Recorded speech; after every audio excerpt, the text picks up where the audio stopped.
Ooh, welcome to Ole Walls house. It's me. It's your man. It's your main man. It's Ole Walls.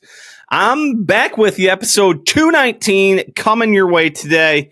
Got a fun show. Before we get there, just want to say thank you to everybody. Appreciate the support, the watches, the listens. So thank you, thank you, thank you. As always, if you could, please rate, review, comment, subscribe, and share. Let everybody know Ole Walls house is the place to be. Like I said, fun show coming this week. We've got two guests on, Jeff Slanovec, Nick Place. We're going to pick every single game of the NCAA tournament. At least every game we can. There's a couple first four games we can't pick, but we'll be going through all that. One more thing before we get there. If you're looking for some merch like this sweet hat, you can find that in the link in the show notes below. On the merch shop, you can also find some merch from my guy MJ over at the Full Range Pod, and you can check him out on Spotify and Apple Pods at the Full Range Pod, and you can also find him on the Ole Walls House YouTube channel. So, without any further ado, let's get into it. Ladies and gentlemen, it's that time of year. It's my favorite pod. It's my favorite 4-week stretch of the sports calendar. And we've got a couple of fellas here to help us out in picking every single basketball game of the NCAA tournament. Jeff coming back this week. Hopefully he's kicked off the flu he was dealing with. Jeff, how are you today? I'm great. The voice is back. Never had the flu, just magically had no voice. Don't know what else came. But the voice is back. It is the best time of the year. Jeff, do you want to quickly address your last appearance? You made an emphatic call that Rory McIlroy would win the Arnold Palmer. I did. He withdrew. He did. Along with your other fantasy golf pick for that week, Jake Knapp. He also did. Yep. Give the people the rundown of what has happened to you in the last 6 weeks in golf betting and fantasy golf. Yeah, it's been just a joyous occasion.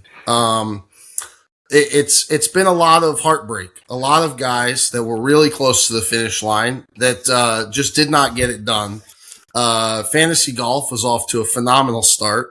And then all of a sudden we get to the most expensive, highest purse tournaments of the year. And none of my guys want to play golf anymore, but they don't want to decide that until after I can't change them out. And I apologize to all of our listeners. If you happen to get down with Rory McIlroy at Bay Hill or Colin Morikawa this past week, I guess he just wasn't used to swinging as hard. That's an issue. Everybody swing harder. You won't get hurt if you do it often. I apologize, but this is a winning picks podcast, and we are here to bring you winners and make your money back today. All right. Nick, how are you doing, buddy? I'm great. Last time we spoke, we had to do an emergency pod about James Franklin. So Yep. That was we're in a better place now. We're in a much better place. We're a lot happier. I was disappointed, man. You didn't ask me to come on for the Super Bowl this year. I forgot all about it. And Jeff did ask me if his predictions from last week's pod, where he picked two guys that withdrew for the next two golf tournaments, was top 5 worst performances in OWH history. I said, first of all, no, I've done this. This was the 219th time I've done this. I've said a lot of dumb shit. And then I also reminded him that you went 2-14 the first time we did Super Bowl picks. So I think that sits at the top. Yeah, it can't get worse than that. It's tough. It'd be tough to get worse than that. Okay, just a quick reminder from last year. Jeff and I were just texting about this.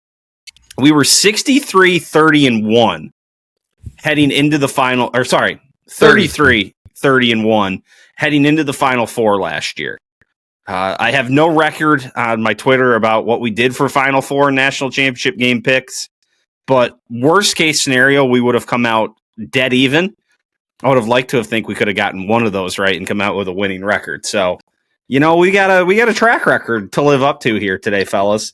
We're going to go day by day through the tournament. We're going to start on Tuesday at the first 4. The first game we have UMBC and Howard. I'm showing UMBC -1.5. Daddy, Lead us off. Yeah, I got the same thing.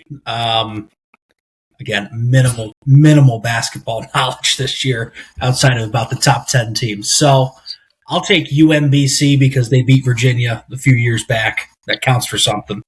That is the kind of logic we like to hear here today, Nick. Yep. Retriever's big. Jeff, give her a run. I am also going to take UMBC because I know absolutely nothing about Howard. I did watch the UMBC game the other day. They beat Vermont in the final. That was a fun, I believe, Sunday morning game, maybe Saturday morning game. It was over the weekend. They all kind of blend. But the return of one of the great Twitter accounts in March Madness, the UMBC account that went viral when they beat Virginia, they're back and they're tweeting. Well, it looks like I don't matter here. My only thought was UMBC as well, and it's for the exact same reason Nick was going to say, but my pick doesn't matter. Jeff, lead us off next. We have Texas and NC State starting at 9:15 Eastern. 9:15 Eastern start time. At the earliest, 9:15. Oh, yeah, that's actually like 9:30. That's right. Rematch. They don't like to do that in the NCAA tournament. These two teams played in Maui. Game had almost 200 points in it. Texas spends more money. I think NC State's got better players. To quote Will Wade last night, sometimes they just don't want to play hard. It's hard to trust that they're just going to be able to turn that on. I used to tell my teams that. We are going to say Texas wins again. Will Wade is coaching NC State? Will Wade is coaching NC State. That'll be Texas minus 1.5 for the boys. My pick doesn't matter. Your pick does not matter. Feel free to say anything you'd like. Who won game one between these two teams? Texas did. Soft rims in Maui. Okay. Clean sweep on the year. We have in the next matchup Prairie View, never heard of them, against Lehigh. Bonus points for whoever guesses Prairie View's mascot. I'll lead this off. Nick's picking next, so we got a chance that this makes it back to Jeff. I'll take Lehigh because I've never even heard of Prairie View. Great pick. That's a great pick. I'll make sure it gets back to Jeff, and I will take the Prairie View Panthers. Panthers, okay. Panthers plus 3 and a hook. Couldn't tell you what state they're from. I am going to go with Wally and take Lehigh. As a former ball kid at Lehigh with a little piece of the net from the year they won the championship, I cannot go against Lehigh to get themselves into the official dance that starts Thursday and Friday. Lehigh. That is Lehigh minus 3.5. We have taken nothing but favorites thus far. Nick, you're up. Final first 4 game. This SMU and Miami of Ohio. That is correct. SMU is minus 6.5. Yeah, I'm going to take SMU minus 6.5. Miami, Ohio is a great story. Nice 31-0 regular season. I think SMU wins by double digits. I don't think it's close. Jeff. Interesting. This line has been steamed down, I believe. I believe it opened closer to 10.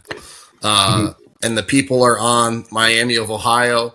I just don't see Miami, Ohio getting blown out. Their whole thing all year was that they kind of played close games. SMU potentially has the kid coming back from injury, but nobody really knows if he's going to be back. BJ Edwards, one of their top leading scorers. We don't know if he's actually going to play or if they just said that so that they'd get one of these final spots in the tournament, fooling the committee a little bit. I'm going to send it back to Jordan and take Miami, Ohio plus the points in a close game that SMU probably wins. Give me the Red Hawks. They're feeling a little disrespected. They're getting 6 and a hook. I will take Miami of Ohio to at least keep it close. I think they win, though. I think they win. Next, we move on to the real tournament here, fellas. The stakes are on, and as always, we start that first. I feel like it's always this way. That first game of the year of the tournament is an 8-9 matchup, usually, I believe. And we have Ohio State minus 2.5 against TCU. Jeff, you're up. Yeah, the 8-9.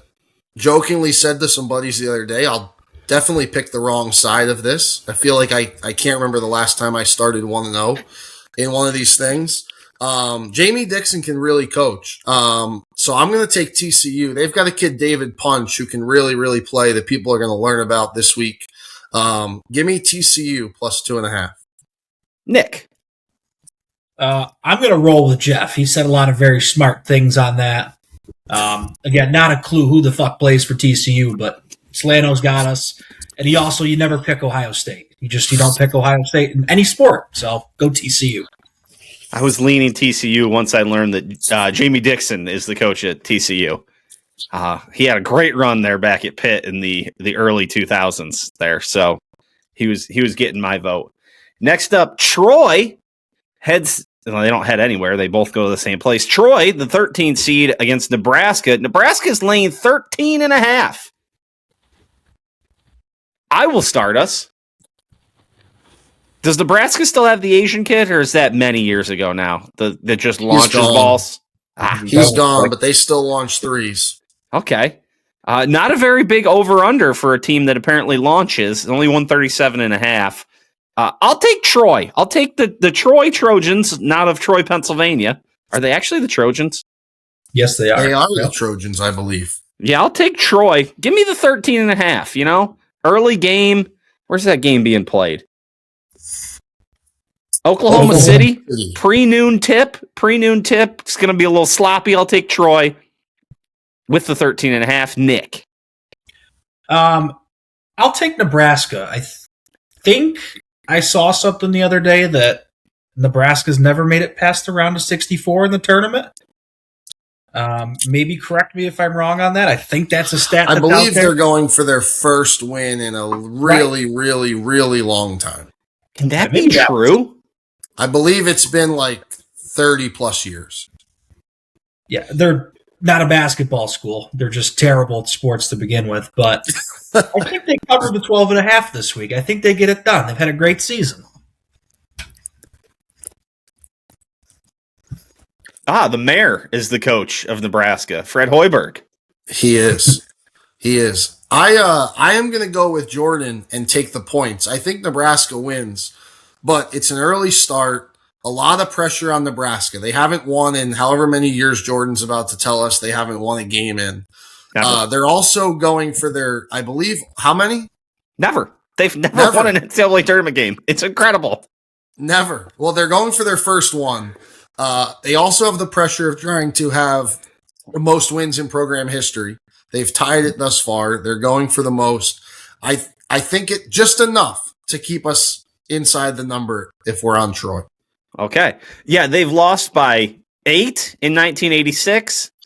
Their closest game ever was a 5-point loss as a 3 seed to Xavier. Bodes well for our little Troy bet here. Lost by 21 to UConn, 14 to New Mexico State, 10 to Penn in 94, 9 to Arkansas in 98, 14 to Baylor in 14, and in 2024 they lost by 15 to Texas A&M. Is that when they had the Asian kid who chucked it? Maybe. We would have been all over them. I remember Bucky forcing us to be on them, so we lost that one. But Troy gets our bets. Troy plus 13.5. Next we go to South Florida and Louisville. Jeff, lead us off. I have not been on the right side of Louisville, I don't think, all year in anything that I've done. The game probably comes down to whether Michael Brown plays. He's had a little bit of the Kansas kid situation, kind of just takes some time off whenever he wants. South Florida's a really, really trendy pick. Their coach is probably leaving after the game. I'm going to take the points, 5.5. Give me South Florida. Nick. Again, I don't have a clue about either one of these teams. I watched a little bit of Louisville. They played Duke this year. I don't know. I mean, Duke looked great. Louisville looked bad. It is what it is. I'll take the Cardinals minus 5.5. Okay. I'm going to take South Florida, getting the 4.5. I saw Louisville play North Carolina, and North Carolina beat them, and North Carolina is not good. So I will take Louisville. Next up, we have High Point, a 12-5 matchup as High Point takes on the Badgers of Wisconsin, the hardest team to figure out in college basketball. The Badgers lay 9.5. I'll lead us off. I'm going to take High Point. I think Wisconsin can win this game, but it's going to be closer than anybody wants it to be here in the fine state of Wisconsin. Nick, why don't you play next for us? Oh, sure. Okay. I too will take High Point. I did catch a little bit of that Wisconsin-Michigan game the other day. Wisconsin kept it close. They can score the ball very well. But something about those 12-5 matchups that I kind of like High Point getting 9.5. Jeff, anything to add? No, one of the highest totals, I believe, on the board. You're going to see points here. Wisconsin wants to get up and down. This is not your Bo Ryan swing offense Badgers. And I saw Barstool Big Cat mention that High Point was the one number 12 seed that he did not want to see. And here they are. So I would probably be aligned with you. I think a lot of these top seeds, they're going to win, and they're probably going to win by like 6 or 8, but I don't know that they're going to blow them out. Well, we're talking about high seeds, and are they going to win by enough? Comes down to Duke here now, facing the Jerry McNamara-led Siena. They're a dog of some kind. The Saints. They're the Saints. They are the Saints, but they have a dog for a mascot. That makes a lot of sense. Jeff, start it. I think this is too many points. I think Duke, there's a chance Duke's a little cautious this week. They've got the injuries. Is the big guy going to come back? Is Caleb Foster going to come back? I don't know that you're going to get them at 100%. I think there's a chance you might rest them for this game and save them for Saturday. I'm going to take Jerry to have an inspired performance before he probably leaves for another job as well. Is he going to the Cuse? Saints and the dog. Is Jerry going to Cuse? I don't think he should, but I think if I was you as a Tar Heels fan, I think I'd want him.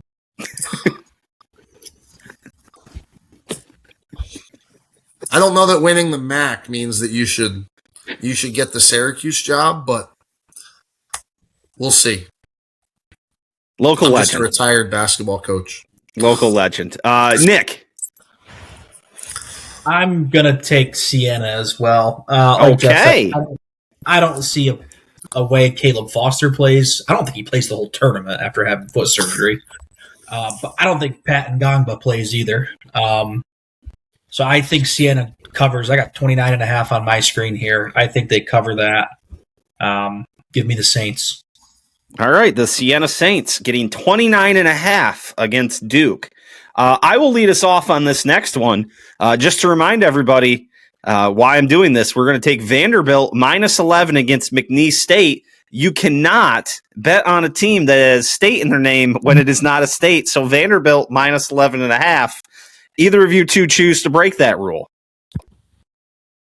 Nope. I do not. I think Vanderbilt's really, really good. I also don't think this is the McNeese team that beat Clemson last year. Who coaches McNeese State now, Jeff? Bill Armstrong is his name. Just signed a 5-year extension, I believe, yesterday. He was self-appointed by Will Wade before he left. Okay. He said we have a succession plan in place to keep it rolling, and they did in that league. Got it. All right, Vanderbilt -11.5. Next, we have Michigan State -16.5 against North Dakota State.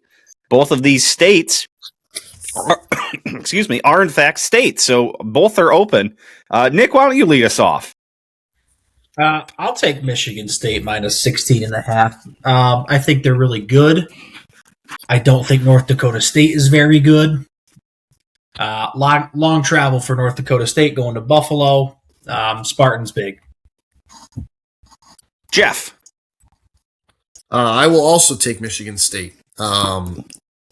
Izzo in March, they're big, they're physical. They've got that point guard that's tough as nails and also has a little bit of Grayson Allen syndrome in him as well. You never know if he's going to be able to help us out with that. Give me the Spartans. All right. Next up, we have Hawaii and Arkansas. Hawaii and Arkansas. Where'd my number go? That number is 15.5 for the Razorbacks. I will start us. I like the Razorbacks. I have seen a couple of Razorback games. I think they're very enjoyable to watch. They got that one kid, and I've lost his name. Darius Acuff. Yeah, that sounds about right. He's impressive, so we'll take Arkansas here, minus 15.5 from my end. Jeff, why don't you go next? Yeah, you're not going to get me to disagree with you. I'm a Coach Cal guy. I think what he's done at Arkansas is incredible. They're playing as well as one of Coach Cal's teams have in a really long time. But it has not gone well for Coach Cal when he's been a top 4 seed the last couple of times he's been in the tournament. Last year they made the run to the Sweet 16. They were at 10. I believe they got clipped by Texas Tech late in the Sweet 16 last year, maybe. But I think this is a really good Arkansas team. I like Arkansas. All right, Arkansas, minus 15.5. A lot of first two people agreements here. Don't know if that makes for the best podcast, but we are in agreement a lot here so far. Next up is my Heels, minus 2.5, playing VCU. Shaka Smart, not the coach of VCU. Just to get that out there. Nick, lead us off. I'll take VCU. I think with no Caleb Wilson for the Tar Heels, it's definitely a little tougher on them. And VCU is just always one of those teams that you really don't want to play in March. So VCU getting 2.5. I'll take that. Jeff. I'm gonna let this get back to you.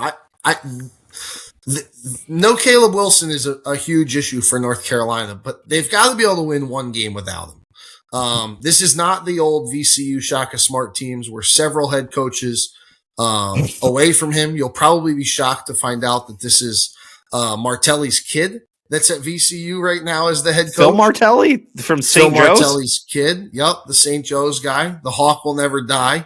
His son is now the head coach of VCU. They had a great year in the A-10. But I'm going to send it back to you and let our resident Tar Heel make the pick here in the 6-11 game.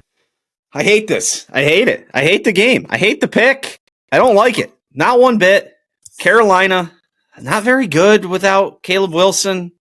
But found ways to win games. There's like just enough there that they can kind of hang around. But I just think Hubert Davis is a bad basketball coach. So I'm going to take VCU getting the 2.5. Wow. And if Carolina pulls it off, I'll be pleasantly surprised, but I don't see it, man. I don't see it. That takes us to Texas A&M in a 10-7 matchup against St. Mary's. St. Mary's laying 3.5. Sorry, Nick. You go for us, Nick. Yeah, I'll take Texas A&M plus 3.5. St. Mary's plays in the Western Conference with Gonzaga. They're the only two teams that are any sort of good. For now, right? For now, I just think Texas A&M's probably played a lot better teams this year. They're probably a little bit more battle tested than St. Mary's. So give me A&M plus 3.5. Jeff, take it away. Yeah, buckyball in the tournament for Texas A&M. A complete contrast in styles here. St. Mary's wants to play games in the 60s. Texas A&M wants to play games in the 90s. I think that there's a better chance that St. Mary's is going to get them to play the tempo that they want. I don't know for sure that St. Mary's has played a way worse schedule than Texas A&M has. I think Texas A&M got a little bit of help from that SEC schedule boost that Auburn has paraded around for the last 2 weeks to try to get in the tournament.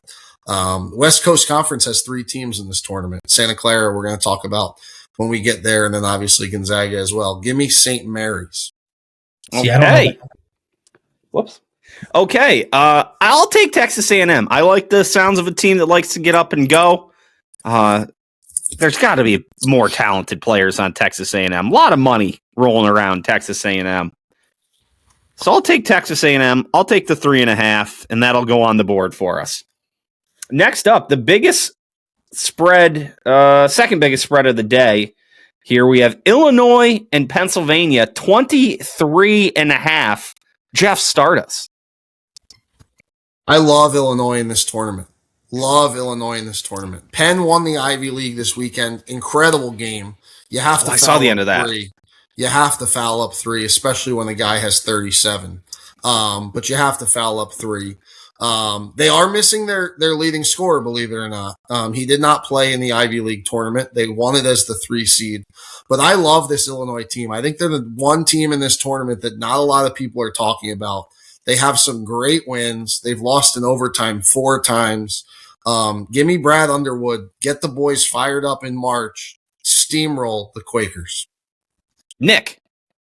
I'll roll with Jeff with this one too. I think Illinois is a great basketball team.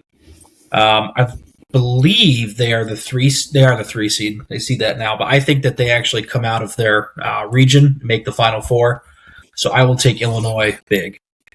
I was also going to be on Illinois. I like them as well. I have them in my Final Four. I've seen a little bit of them. I like the way they play as well. So that was a clean sweep from us. Next up, St. Louis and Georgia in an 8-9 matchup. St. Louis just getting 2.5 against the Dogs. Nick, what do you have for us? I'll take St. Louis. I'll take the team getting 2.5 coming out of the Atlantic 10. Solely because my golf partner in the Invitational attended college there for like a year, maybe a semester. I don't know. He transferred 4 or 5 different times. But give me St. Louis getting 2.5. I was going to say, this really puts a lot of teams in play for you. He, from my recollections, my conversations with him, a couple different colleges in there over the years. He was before his time. He was. He really had the transfer portal down. I just have one question for everybody. What's that coming down the track? Oh boy, it's the Mean Machine in the red and black. I will take Georgia. Give me Georgia 2.5. Pressure's on me. I think this is a great game. Of all the SEC teams, I don't know that I saw Georgia a ton this year. I'm going to side with Nick and take St. Louis. They've got a kid, Robbie Avila. He's known as Kareem Abdul-Jabbar, and he is fantastic. A great watch. And I'm gonna ride with them. Coach Schertz sticking around, extension after their really good season. I think they sneak one out here before they get bounced in the next round. I'm just going to guess with the name Kareem Abdul-Jabbar, this is a what? It is. With goggles. Okay.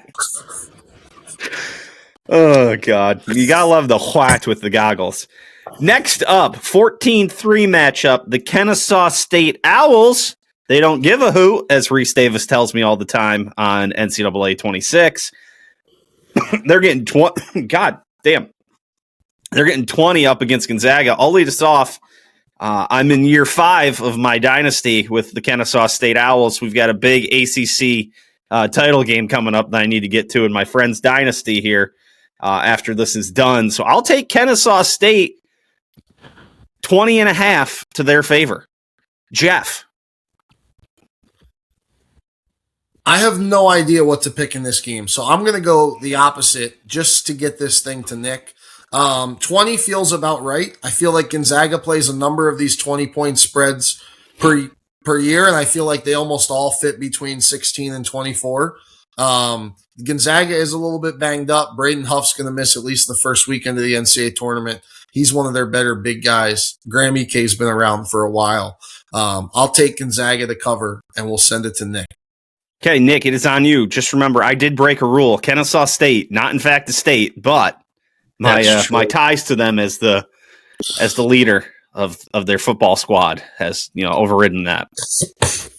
I'll take Gonzaga minus 20.5. Mark Few's still there, right? He is. Yeah, he does a good job in March. I don't see a reason not to take that minus 20.5. I saw there is a documentary coming out about Gonzaga here in the near future. Just throwing that out there. Don't know if anyone else caught that, but It's happening. Next, Idaho and Houston to cap it off, a 10-10 scheduled tip for the East Coast. Houston minus 23.5. Nick, start us. I will take Houston. I see Idaho is 13-20, and they went 5-13 in conference play. But apparently they got hot at the right time here in early March. That does not sound right. It doesn't sound right, but it's what I don't I'm looking believe you have the correct Idaho. I'm looking at the Idaho Vandals. That is their name. Sky. I don't think they did that. Nobody that has that record would be a 15. That is also a good point. Either way, I'm taking Houston minus 23.5. I'm showing them 21-14 for what it's worth. That sounds more right. Let's see if I can find something. I'm also seeing that now. So ESPN is lying to me on the gambling side of things. So I clicked on their Wikipedia page, hoping it would be updated for this season. The last season on the Idaho Vandals Wikipedia page is 2018-2019, just by the way. So somebody out there, update the Wikipedia page for us. You're behind by about 7 years now. Jeff, you get the next pick though. I get the next pick.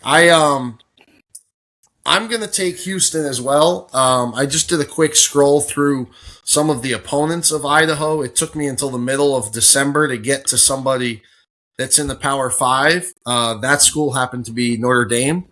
Notre Dame stinks, and they lost by 15. So Houston does not stink. Very, very good team. Returned a number of players from their run to the national title game last year. So I am going to side with Nick, regardless of what Idaho's record is.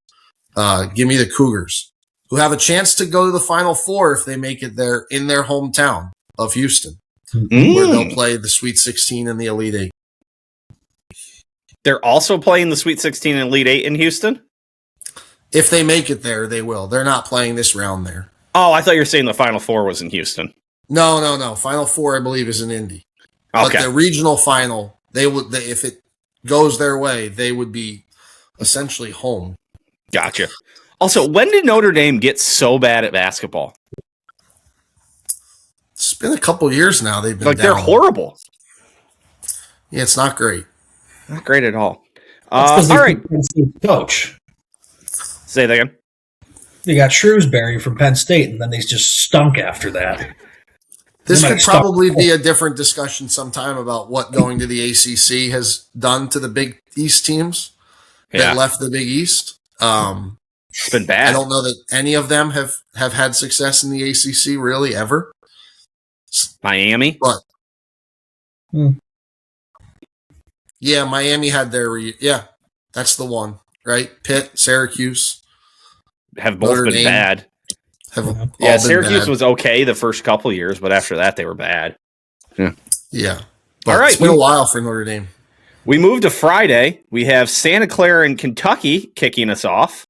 Again, a pre-noon tip-off for these teams. This game is being played in St. Louis. Santa Clara is getting 3.5 from Kentucky. I'll start us here. I'll take Santa Clara. I don't know why. They're always a team. I feel like this time of year, get them in the tournament. They're gonna maybe make a little noise day one for themselves and just make it interesting. So I'll take Santa Clara plus 3.5. Nick. You know what? Just to get it to Jeffy, I'll take Kentucky. I didn't want to, but I'll take Kentucky minus 3.5. Comes to you, Jeff. Yeah, they have not been in the NCAA tournament for 30 years, Jordan. Okay, I'm thinking of somebody else then apparently. But Santa Clara did beat North Carolina at the start of the 2005 season in the first game. Just want to throw that out there. Raymond Felton did not play, and Santa Clara was able to knock off the eventual national champs. Yeah, I'm shocked at the year that Kentucky had. And I don't know that it gets any better this week. It's got to hurt them a little bit to see what Calipari's doing in Arkansas. It has not gone the way they wanted since Mark Pope has taken over. I'm going to take Kentucky for the only reason that we have Santa Clara traveling across the country to play a really early start in Louisville, close to home. That's where you said the game's being played, right? Louisville game? St. Louis. St. Louis. Okay. Not too far. And Kentucky's got to win. Like, the hot seat gets so hot for Mark Pope if they lose this game and Cal goes on a little run here. I don't love the pick, but I think we have to just say Kentucky's going to win one time. These two teams are horrible defensively. Horrible. 163rd for Kentucky and 116th for Santa Clara. Defense. Well, those aren't awful. There's like 400 teams. I mean, north of 100 is pretty bad. It's not good. I'll tell you what, though. Wildly efficient. Their paces are not good, tied for 128th, and their scoring is 38th and 69th. So really move up there. Efficient offensively, not very efficient defensively. All right. My analysis is finished there. Akron and Texas Tech. Texas Tech minus 7.5.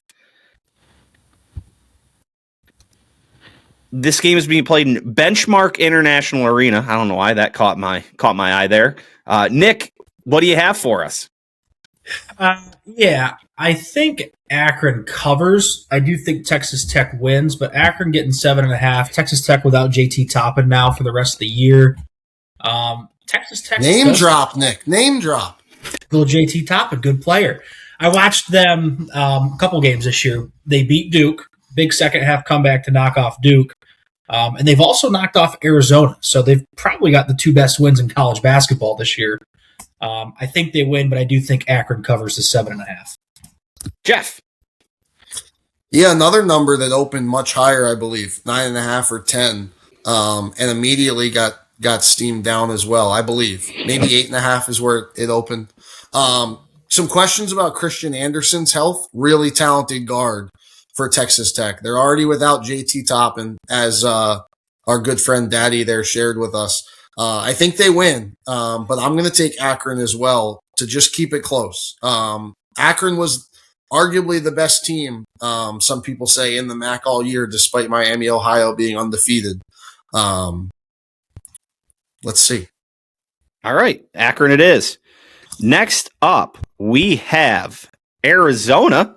My pick to win it all, by the way. Like the balanced scoring they bring at us.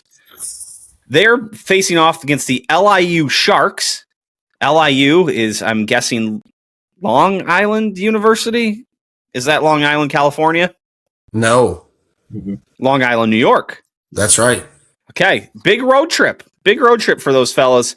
This game is being played at San Diego with a local tip time of 10:35.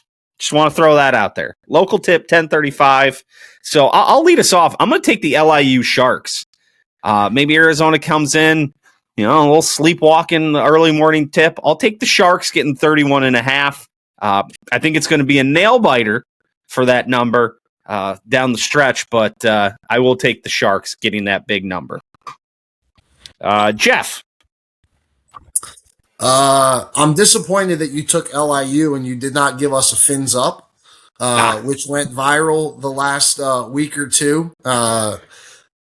Spent a number of years at Fairleigh Dickinson. Their Division I campus played in the NEC. It is not a very good league. There are several schools that are not even able to make the NCAA tournament had they won the league. When FDU beat Purdue, they didn't win the league to get there. Merrimack was just ineligible to go there. Cool story. Fins up is fun. It's gone viral. Arizona's going to curb stomp. Comes down to you, Nick. Yeah, I'm going to go with Arizona as well. I've taken them multiple times over the last 4 or 5 years to, do something in the tournament, and it seems they always lose on the first weekend. I don't think that happens this year. I think they beat Long Island by 40 plus, and then I think they roll again the next game. They really could not have gotten put in an easier regional bracket. So I think Arizona big. Arizona big it is, 31.5. Whoops, that's a minus, not a plus. I probably would have figured that out. Next up, Virginia and Wright State. Nick, stay hot, buddy. Keep going with it. Yep, I'll take Virginia as well. Got to watch them a little bit this past weekend in the ACC tournament. They played Duke really solid in the ACC championship game. 18.5. I don't, can't take Wright State. They're not a state, so Virginia. All right, Jeff. Yeah, you're not going to let us take Wright State anyway. So I'll just ramble here for a second about what I thought was a really I have broke that rule already tonight. You did, but you haven't shared with us that you've got an NCAA baseball dynasty or anything like that football. With Wright State. So Virginia, Ryan Odom's done a fantastic job in year one with the Cavs. I don't know that their record's really, really good. I don't know that they've beaten a ton of really, really good teams in there. And I think that's a question that they've got to answer. That Duke game was really, really good. But again, Duke missing the big guy, Duke missing Caleb Foster. That's not the top teams that they're going to have to face in this tournament when they're healthy. But I think this round we can go with Virginia. Virginia it is. Next up, Iowa State and Tennessee State. Both are actual states, Jeff. Where do you land? I have no idea which Iowa State team is going to show up. Sometimes you turn on the television and you watch an Iowa State team that has that magic out there in their home games, and they don't miss for 40 minutes and they just throttle whoever they play. And then you'll watch them for another 40-minute period and they look like a completely different team. I'm going to give them the benefit of the doubt and say, let's take Iowa State minus 24.5 with the guy in the polo that's way too small for his body. Otzelberger. Is that the coach? The coach wears a polo that's too small? Oh, yeah. Not the look. Medium. This is a group of fellas here that don't wear polos that are too small for themselves. We don't really have the bodies to pull that off here. So, and we got to pay for ours. He gets his for free. He can't get sized properly. Nick.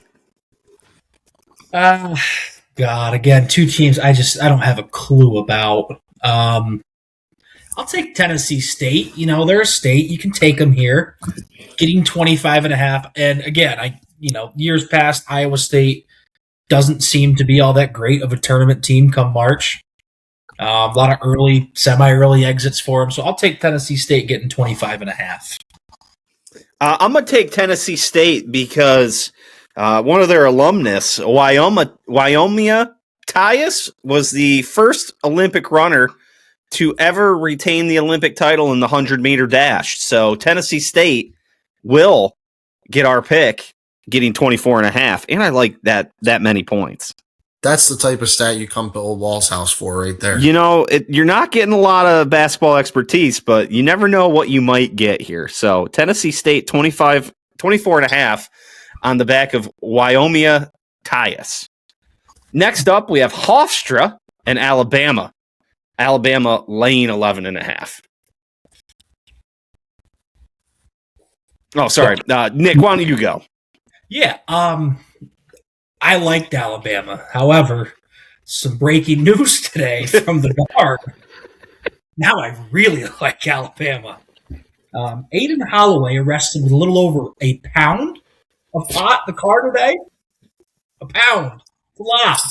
After he was supposedly found last week by campus police, and he still was found with it. I mean... So it was a pulled over situation, not like a house search? Yeah, pulled over is what I'm reading. It's a little less curious than he just randomly got his house searched because he was an Auburn transfer, I believe you said today, Jeff, right? Yeah, I learned that today. Might be some shenanigans going on here. I mean, how you get caught with a pound of pot the week of the NCAA tournament is beyond me. I got to imagine the line has changed since, this news broke that their guard's going to be out. But so 10.5. Is he officially out? He's not officially out, but he has been removed from school temporarily. There are no reports about whether being removed from campus means he's on a plane to this game, or if he's just at home. But Alabama says that he is not on campus pending their investigation, which feels like it's got a great chance to be that meme guy type investigation outside the arena. Just quick pat down and go through, and we conducted our investigation. It's time to hoop. I mean, if history tells us anything with Alabama, and Nate Oates is the coach, right? Yeah. He is. This guy's not really going to crack the hammer down because somebody's gotten themselves into some legal trouble. I mean, we had, someone who was aiding and abetting in a murder, and that guy played for a long time. Yeah, he sure did. He only delivered the weapon, though. So I saw someone tweet, it was a joking quote, obviously, of Nick Saban, but it said something to the effect of, like, Aiden Holloway is back with the team at this time. Like, Aiden needs the team more than the team needs him. Type of thing. I'll take Alabama. I will take Alabama minus the 12.5, and I'm going to bank on this kid playing because there's no punishment in the SEC. We let everything go. Jeff? I'm going to take Hofstra this game for the other reason, aside from it getting to Jordan and we get to hear his legitimate thoughts, also gives me a chance to shout out Jay Wright and Speedy Claxton, who's now the head coach at Hofstra, who played for Jay Wright when Hofstra last went to the NCAA tournament before Jay went on to Villanova 20-some years ago or whatever that was now. So I will take Hofstra. It's going to be a really long tournament for Rico Bosco if Hofstra knocks Alabama out in this game. So Alabama should win, but give me Hofstra to cover. Speedy Claxton is an all-time name. And had this news about Alabama not broke today, I was probably going to go with Hofstra and Speedy Claxton. But, I mean, come on. You can't pass this up. I mean, if this kid plays, he's going for like 25, 30, just so that can be the first story on ESPN First Take tomorrow, and Stephen A. can have a meltdown. Or Alabama's just going to play some inspired ball for their downed compadre. So give me Alabama laying the points. A pound of weed, who cares? I also saw just before we jumped on the podcast that, how it's Monday, Tuesday of tournament week, everybody's got their celebrity brackets that go viral, right? And I guess somebody got Snoop Dogg's, and he's got Alabama in the final. Of course he does. Oh, God. What a life. What a fucking world. All right, next up, Utah State, minus 2.5 as the 9 seed playing Jeff's Villanova Wildcats. Will there be V's up today? We're going to let Nick tell you first. What do you got, Nick? Yeah, again, I haven't watched either one of these teams all year. No Jay Wright at Villanova. I think he's been gone a couple years now. I'll take Utah State minus 2.5 just because I saw some guys on ESPN taking them. That's all I got for you. Jeff, weren't we boycotting Villanova last year until you got a new coach? Did you get said new coach? We did. We have Kevin Willard now. Great first year. Up until the Matt Hodge injury a couple weeks ago, they basically had beaten everybody they're supposed to beat. They lost to everybody that they're supposed to lose to. It's been a solid first year for the Kevin Willard tenure. But I'm going to let you pick first before me. No, pick. You pick. No, I'm going to let you go. Okay. Where was Kevin Willard before? Why do I recognize that name? He was at Maryland, and okay. Then he was at Seton Hall before that. Okay. I'll take Villanova. I'll keep this thing going. I've seen Villanova play Butler, which was, a less than impressive team, but I'll get Villanova, see what we can get out of Jeff here. Yeah, a healthy Villanova wouldn't have been an 8. A healthy Villanova probably would have been a 6 or a 7, and I'd feel much different about their tournament run. The people have come to Old Walls house today to see both of us pick against our teams. I think Utah State's a really good mid-major. I will be rooting for us to be wrong. The V's will be up for 2 hours, starting at 4:10. Well, probably like 4:20 because we got to wait for the Arizona game to finish. But I think they're not deep enough. They're tinkering with rotations. The injury to Matt Hodge is huge, and it's probably going to cost them here. But regardless of who wins this game, they're probably in for a long one against Arizona. All right. Iowa minus 2.5 against Clemson. Another 8-9 matchup. Another 9 seed as the favorite. I'll lead us off. I'll take Iowa here. I just haven't been impressed with a lot of the ACC this year, so I'll roll with Iowa. Jeff, why don't you go next? Yeah, this is not going to get back to Daddy. I'm going to take Iowa as well. Ben McCollum's done an unbelievable job with Iowa. One of the rare kind of firings and coaching changes that's worked for everybody. Iowa got rid of Fran McCaffrey. McCaffrey goes to Penn. Penn got rid of Steve Donahue. He went to St. Joe's, was A-10 Coach of the Year. It's kind of worked for everybody. Bennett Sturts, really fun name, was at Drake last year with Ben McCollum and was fun. Iowa plays with a little bit more pace than Drake did, but Clemson's got an injury to one of their big guys. I don't know his standing for the tournament, but give me Iowa. All right, the Iowas have it. Nick, we'll let you lead us off here. We got Northern Iowa, not to be confused with Iowa, with St. John's, a 12-5 matchup. The Johnnies, didn't they just win the Big East? Oh, yeah. Sure did. Rick Pitino, getting it done. Yeah, I feel like St. John's being a 5 after what they just did to UConn and rolling through the Big East the way they did is a little bit disrespectful to them. 10.5. I will take Northern Iowa. It's a good team in March. They're playing some hot basketball right now. They were just the 6th seed in the Missouri Valley Conference and managed to run the table and win the tournament, won the conference. So I'll take Northern Iowa getting 10.5. All right, Jeff, you go while I research Nick's Northern Iowa is a good team in March comment, because last time we had one of those, the team hadn't been in the tournament in 30 years. So I don't believe that Northern Iowa has won a tournament game since they beat Kansas with Ali Farouk Namesh. I believe I watched that game in Gilday Hall. That would be on the campus of Misericordia. That would be quite a long time ago, but I don't think Northern Iowa has won a game since then. Good March team.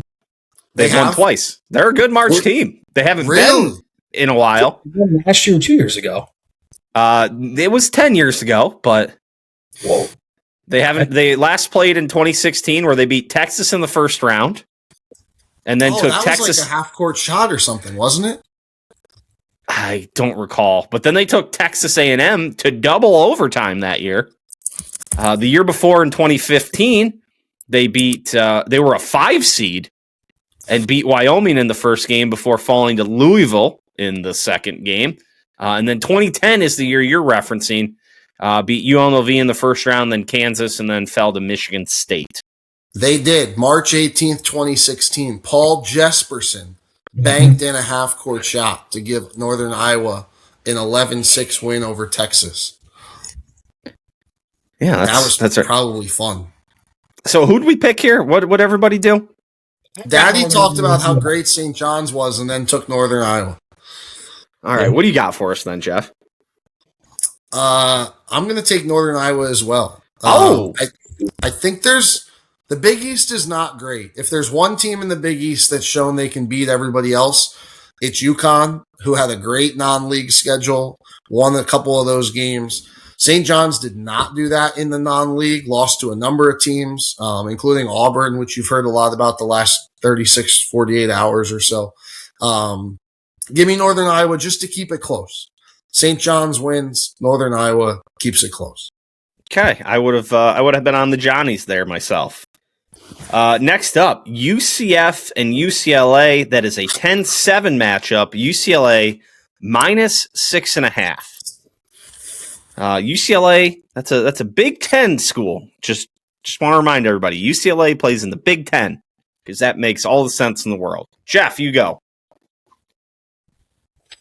Yeah, it's what Mick Cronin team are we going to get? There's a chance he's going to complain about having to fly to Philadelphia to play this game. We don't know. But He will. I'm not gonna bet against Mick Cronin in March. He's had a number of it feels like good runs with them. I know one of them getting to the Final Four.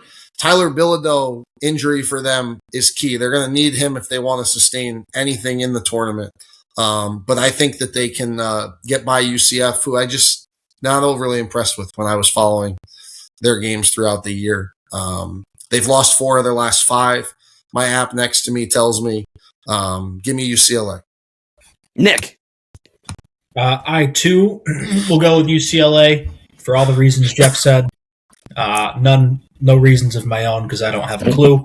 I just know UCF. I haven't watched a game since Taco Fall was there. So go Bruins.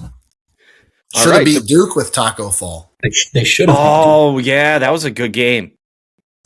That was a good one. I remember. What was that, like 2018? 19 tournament? Yep. All right. Just a few left here. We're looking at Queens University playing Purdue. Bonus points if you can name the Queens University mascot. Nick, you go. I'm trying to do some research quick on Queens. Because quite honestly, I didn't know they had a basketball team. But a liberal arts school. Also props if you could name where it is. Oh, you just looked it up. Queens is in Queens, I gotta imagine. Queens is in North Carolina, right? Charlotte, I think. Oh, okay. Different Queens is what I'm thinking of. Queens University of Charlotte. The Royals. Yep. I was going to say Monarch. Shit, I knew it was something with a crown. Oh, that's not the right college. I'll take Queens. Why not? 25.5. Purdue is hot right now. They beat the brakes off Michigan to win the Big Ten. I'll take Queens plus the points. Purdue with maybe a slight letdown. I'll take Purdue. There's no way Queens University of Charlotte, if this is the right one. Yeah, there's a crown on there. That's got to be the Royals. They are Queens is affiliated with the Presbyterian Church of the United States of America. So, just in case anyone else was wondering that, I'll take Purdue here. Like you said, Purdue playing some good ball here down the stretch. I think Purdue gets it done. I am also going to take Purdue. What I'm looking for in this match if we get a fantastic outfit of sorts from Grant Leonard, who's thrown on some really good ugly sweaters throughout the year here for Queens. But Purdue, this is the senior class that's got to do it. They came in as freshmen, were upset by FDU in that 116 game. Braden Smith, Fletcher Lawyer, Trey Kaufman-Wren, they know what it's like to be eliminated early. I think they're going to come out sharp. They're obviously playing well. I think Purdue wins big. Okay, Purdue's the pick. Next, we have Cal Baptist getting 14.5 against Kansas. Jeff, start us. Yeah, I'm going to take Cal Baptist because I don't trust the kid from Kansas. It's pretty much as simple as that. You add to that I thought that Kansas looked atrocious against Houston the other day in their Big 12 conference tournament game. I think they only scored 40-something points, 47 points maybe, if I saw that correctly. So give me Cal Baptist playing in California. Maybe a little home support for them keeps it close. Nick. I'll go with Cal Baptist too. The kid from Kansas just doesn't seem like he wants to play basketball. 14.5 is a lot of points, and I'm not going to, gamble on a team where I don't think their best player will even want to play the full game. So, Cal Baptist to the points. Yeah, hard to disagree there with the Kansas kid just sometimes deciding he's not going to play basketball, and maybe he's hurt, maybe he's not. Maybe he's got handlers that are telling him not to play, but I'll take Cal Baptist. Nothing else that I'd rather root for them than a team with a kid who just randomly decides to play or not. Next up, I'll lead us off here. Furman and UConn. UConn is minus 20.5. I cannot stand Dan Hurley. Cannot stand him. That said, he seems to be a good basketball coach. I will take UConn laying the points against Furman. Nick. I'll take Furman. I'll get the 20.5. UConn just got embarrassed by St. John's. So I'm sure they'll come out on fire, ready to play. But, Furman was just in the tournament 2 or 3 years ago when they knocked off Virginia to get through to the second round. I'll take Furman just to cover. They definitely don't win.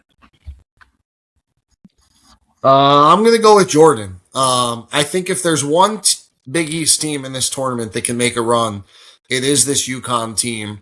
Dan Hurley can obviously coach. I love Bob Ritchie at Furman. Think he deserves a better job than Furman. He has done a great job there, as Nick alluded to. They were in the tournament and knocked off Virginia a couple years ago.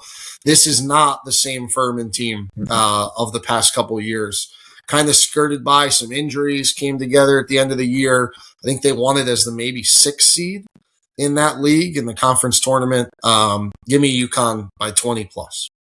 All right, Jeff, the final game we have to pick, Missouri, Miami. Miami laying 1.5.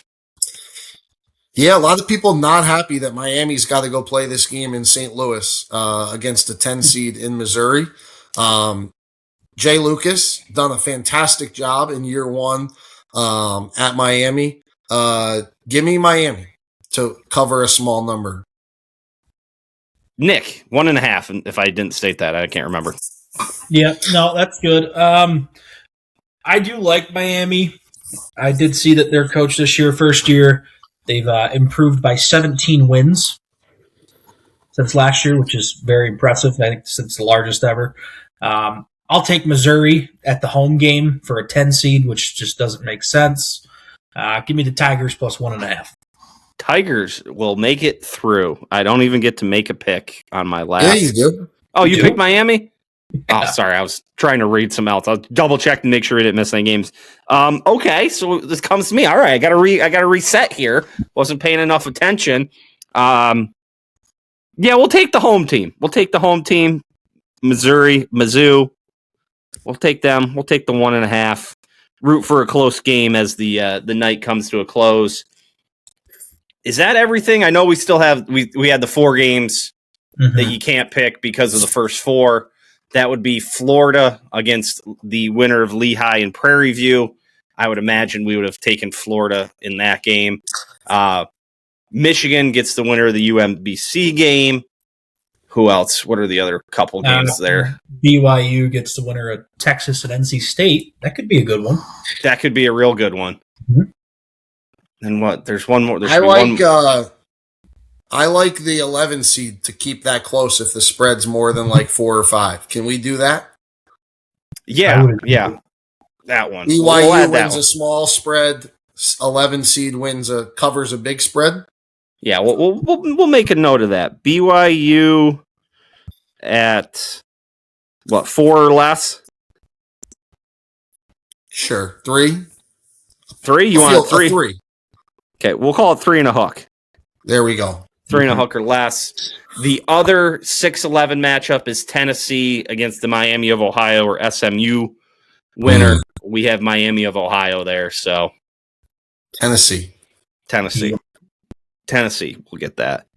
And then are we taking the 1 seeds in the other 2? Yeah. Yeah, Okay. I think Michigan beats either one of those teams big.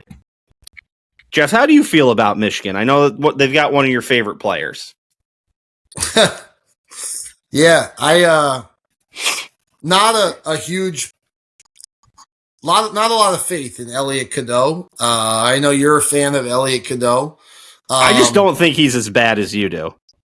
No, it's a lot of my anger has been because of outcomes, more so than anything else. Michigan's down a kid, a guard, LJ Kaysen is the name I was just able to find. They haven't quite been the same without him. I feel like they maybe peaked a little bit too early. I mean, they were doing historic things to teams in the beginning of the year. Just beating everybody by 30, 40 points, it felt like, regardless of whether they were good or bad. But they're really good, and Dusty May can really coach. So, I mean, they're good. They're good. You just wonder, a couple of these teams, Duke, Michigan, they're banged up. And this time of year, it just takes one guy to not be healthy, and that's a big difference. Noted. All right, let's end it on this. Final four picks. I will lead us off. My final four. I did a bracket right before we got on here. I have Duke coming out of the East. Out of the South, I have Illinois. I have Arizona coming out of the West, and Iowa State coming out of the Midwest. Nick, what do you have? That's a great question. Just to rattle it off, I'm going to say, man, this is a bad pick, but I'll go with St. John's out of the East just because they're okay. Hot. I did say Illinois earlier. I like Illinois. I think Illinois makes it out of their region in the South. In the Midwest, I will take Michigan to make it out of that. I don't really see another team in that region that I love. I don't trust Iowa State as the 2. I don't trust Virginia as the 3. And then go to the West, and I think Arizona makes it out of that because I think that's probably the easiest region. All right, Jeff. Yeah, this is the first time I've done one of these. So give me Michigan State to come out of the East. Just some questions about Duke and Duke's health. If Duke was at full health, I think they'd run through this region. Give me the winner of Michigan State versus UConn to win that game. I'm going to take Michigan State to beat Duke in that region. Give me Illinois as well. I think everybody's sleeping on Illinois.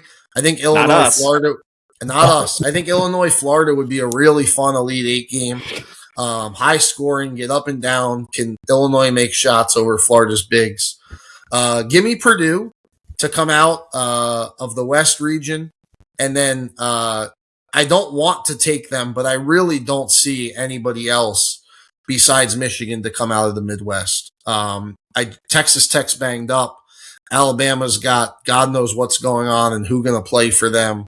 And then Iowa State, Virginia, they're not as good as Michigan. So give me Michigan as the fourth Final Four. All righty. There it is, ladies and gentlemen. 36 picks there? 36-ish because of the playing games there getting us a little bit. But I will post all picks on the Ole Walls House Twitter account or X account, whatever we're calling it these days. They will be updated with a win-loss record. I'll get the picks out each day throughout the day. And then Saturday, Sunday picks, that will be the only place for you to find them. And then we will reconvene next week, go over what we've had. Any final thoughts from you gentlemen before we call it a night here? No, it's going to be a great weekend of sports. It's a wonderful, wonderful weekend. Wonderful weekend of sports. Wonderful week of sports. Shout out to all the teachers out there who put these games on the television for their kids.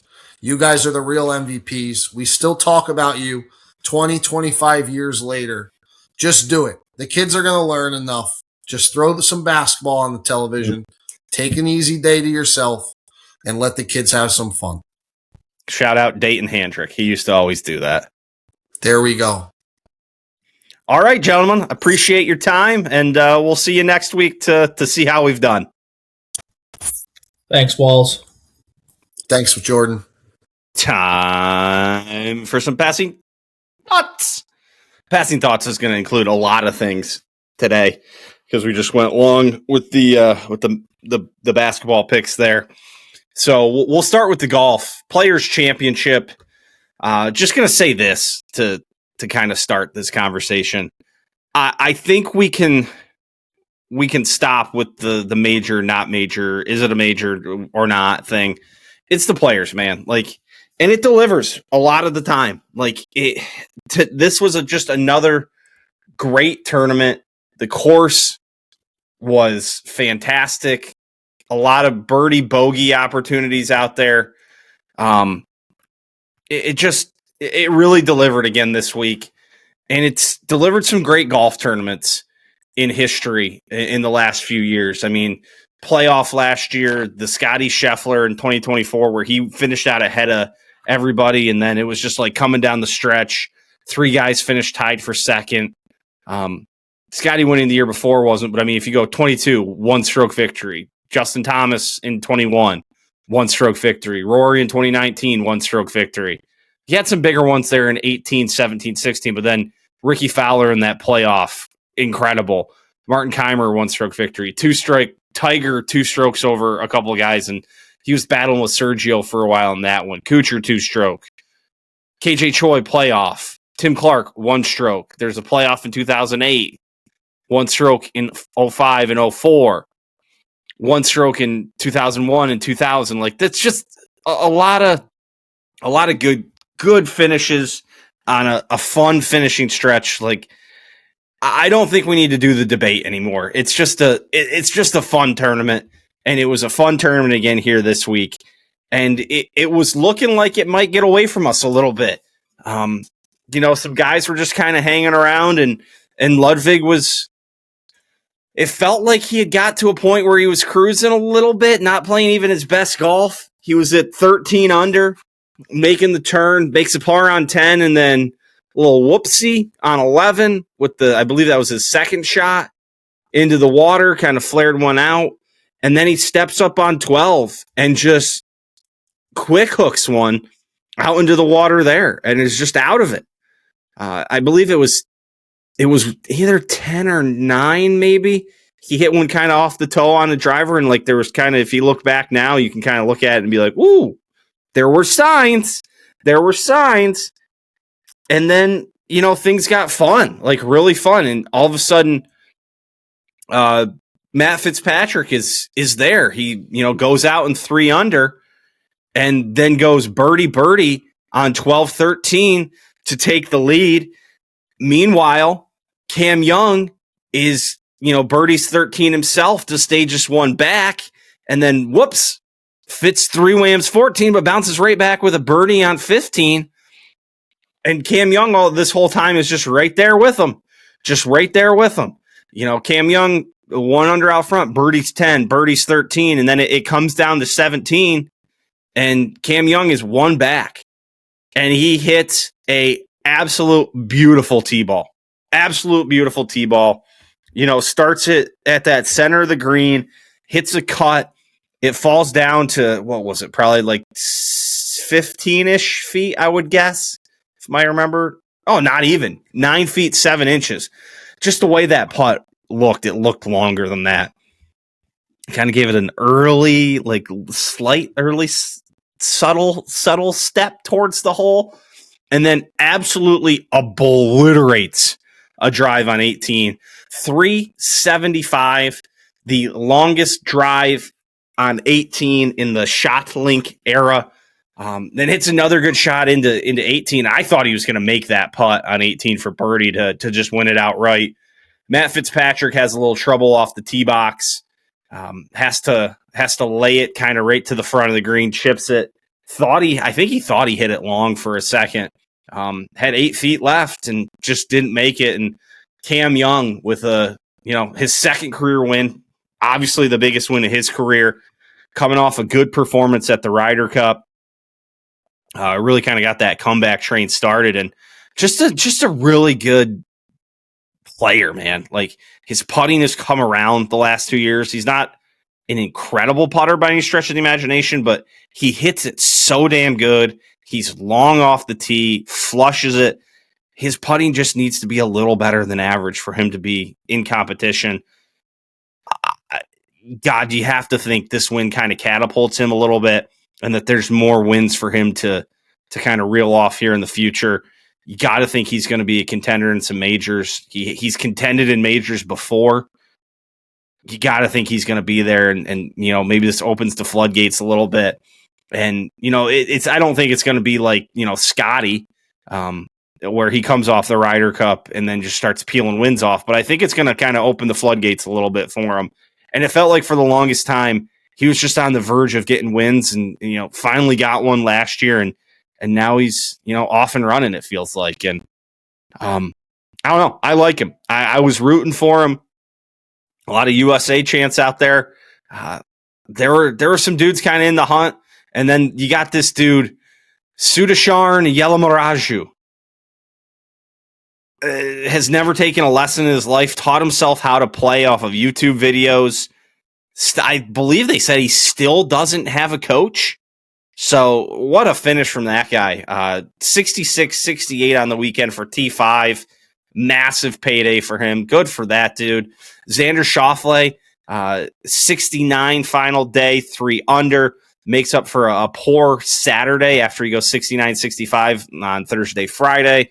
Finishes 2 back posted. Had a little bit of a chance there coming down the stretch if some guys faltered coming in, but Cam Young did not falter.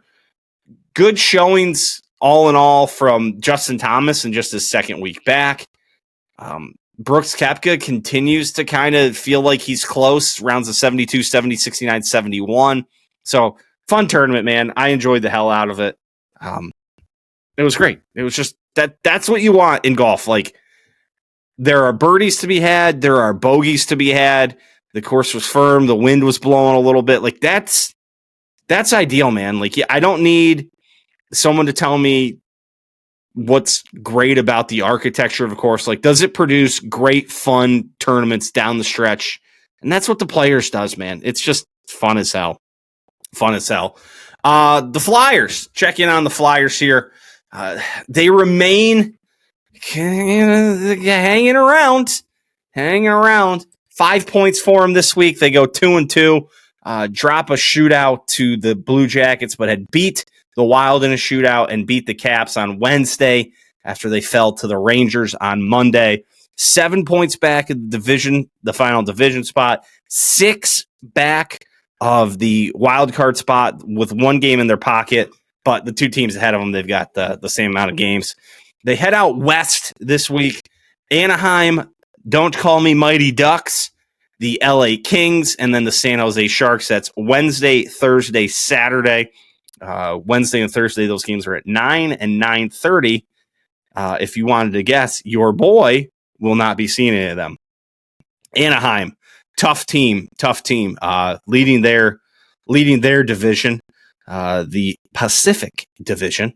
Then the Kings, the LA Kings, nothing crazy there. I mean, very similar spot in the standings to Philly. Just kind of creeping around, 4 points back of the Oilers in their division, and 2 points back of the Kraken. So I mean, they're fighting for a playoff spot. And then the San Jose Sharks, almost the exact same spot as them, just 1 point better with a game in their pocket. They're 1 point back of the wild card themselves, and 5 points back in their division. So this is a tough week for them, man. Like, you gotta kind of bring it. That said, it gets a little better on the other, the following week when they've got the Blue Jackets, the Blackhawks, the Red Wings, and they're looking to make some ground up on the Blue Jackets. So, that loss to the Blue Jackets in that shootout felt like a missed opportunity. A team that's been pretty good in shootouts with Zegras and Konechny and Big Meech kind of rolling through there. It felt like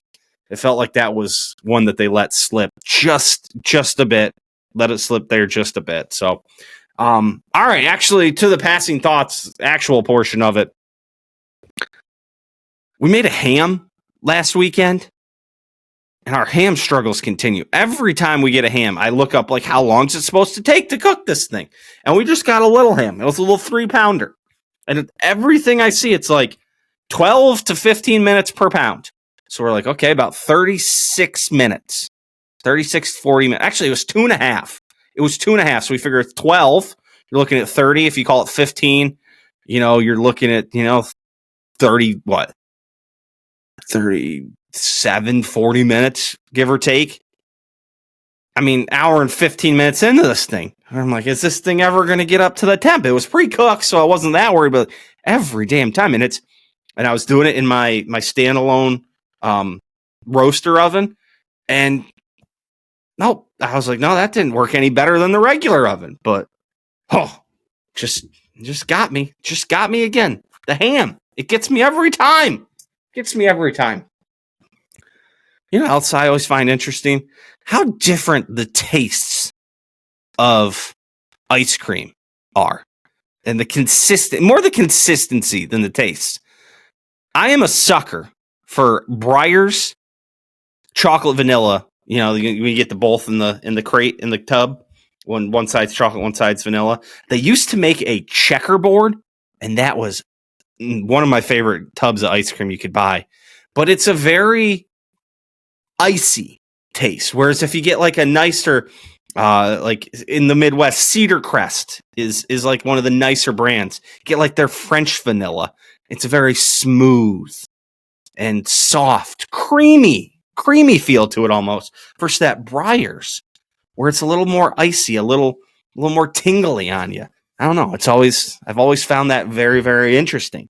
The Max Crosby trade was off. I don't even know if that's in the right timetable for if I should have been talking about this last week and I forgot. I just left on there. I can't even remember. Max Crosby not getting dealt to the Ravens. They failed him on the physical.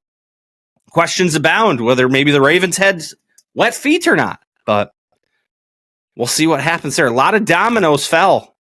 And Max Crosby, not a Raven. And then I had a little bit of a road trip last week, and getting through my pods, getting through my book. I've been listening to the book, The Big Short, on tape. Very good book.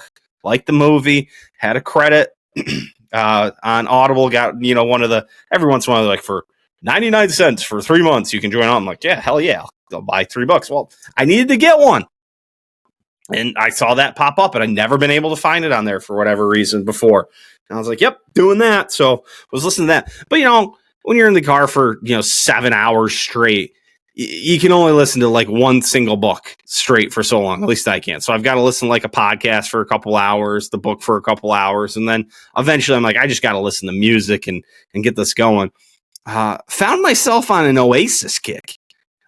Listening to some of their more recent live stuff. Was listening to just some of the good old, their classics. What's the Story? Morning Glory, Oasis, Supersonic, Cigarettes and Alcohol. Saw the Little by Little live was one that really caught my ear nicely. So I did. I found myself on an Oasis kick. Just got back together last year. Obviously, I was hoping I might. It got me looking. Are they going to be on tour this year? They're not. It doesn't appear. So guess I won't be catching Oasis this year, is what I've found out. So, yeah, all right, that's all I got. A lot of energy goes into me not knowing anything in those NCAA picks. So let's go wrap this thing up. What do you say? Closing time, everybody. Just want to say thank you, as always, to you guys for listening. Thank you for Nick and Jeff for coming on and doing the picks with me. This is like my favorite pod to do of the year. I love doing the picks and just rambling about what I don't know about these teams and making claims like Santa Clara has done things in the tournament and they haven't been here for 30 years. It's awesome. It's what I love. I love this pod maybe more than anything. So thank you to those guys. Thank you for listening. Thank you to producer Kevy for helping get us started on video. Don't forget to check out my guy MJ over at the Full Range Pod. Remember, he's on Spotify and Apple Pods now, and you can find him on the YouTube channel at Ole Walls YouTube channel. And you can check out both my merch, like this cool hat here, and some of his merch on the link in the show notes below. Back next week, more golf, more picks. Got to see how we did. Don't forget, check the Ole Walls House X account, Twitter account for all the picks throughout the week. I will post the Thursday and Friday picks, how we've done. I will post our Saturday and Sunday picks as well. Till next week. Peace.